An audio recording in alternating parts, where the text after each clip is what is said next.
A bill expanding Florida's program used to fly migrants to sanctuary cities and states heads to Republican Governor Ron DeSantis' desk. State lawmakers passed the controversial bill on Friday, allowing Florida to relocate migrants from any state.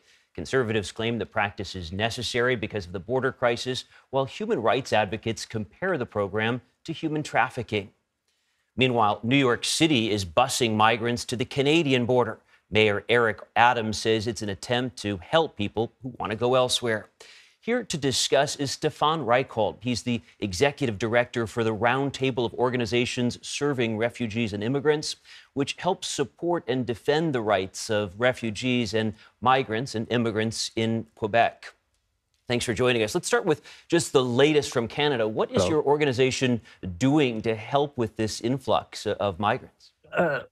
I'm the head of the umbrella organization, which has about 100 different community-based nonprofit organization who normally helps newcomers who come to the province of Quebec.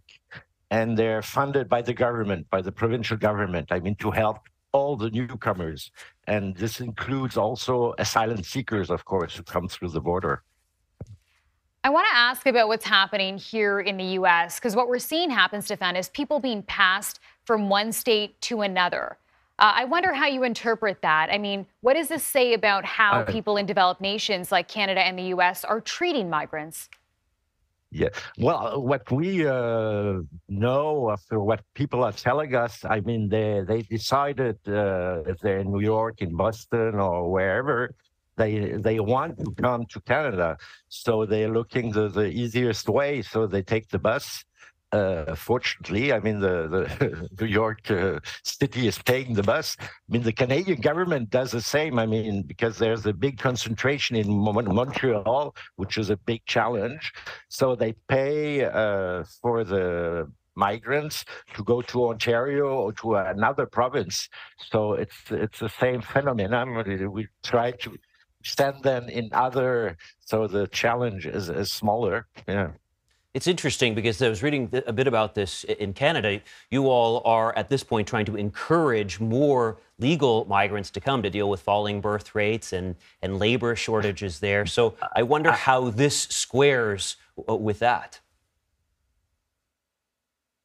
There's, of course, here in Quebec and in Canada generally, there's those who say we need more migrants. And asylum seeker, they're often well educated and they get a work permit very quickly. So the work in terms of potential working forces, it's very high. And others say these are illegal migrants. We should send them back, which is actually technically not possible with the safe third country agreement between the U.S. and Canada. Mm-hmm. So if Canada needs more migrants, why are we sending people away?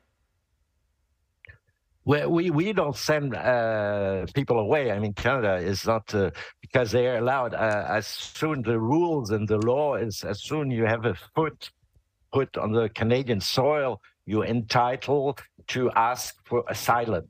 So that's what happens at Roxon Road.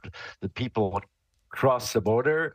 If they would go to an official land port of entry, they will be sent back because of the safe third country agreement between U.S. and Canada.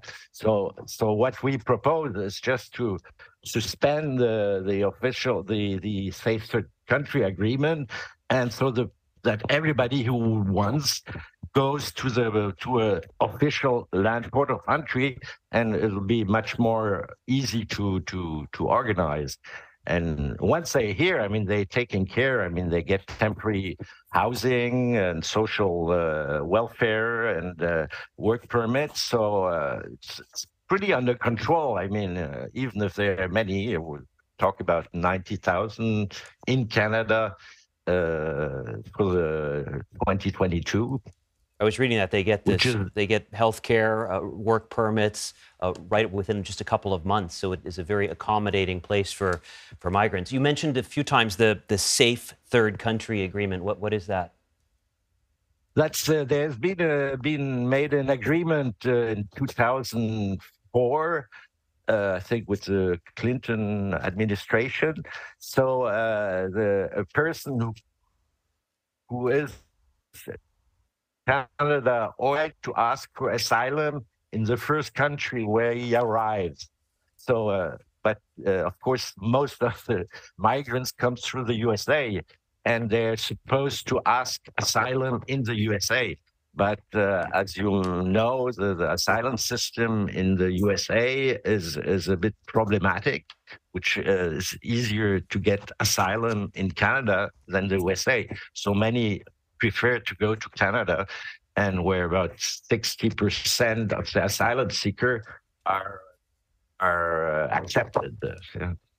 Stephan, thanks so much for your time and sharing your thoughts on this story with us. We appreciate that. You're welcome. Thank you.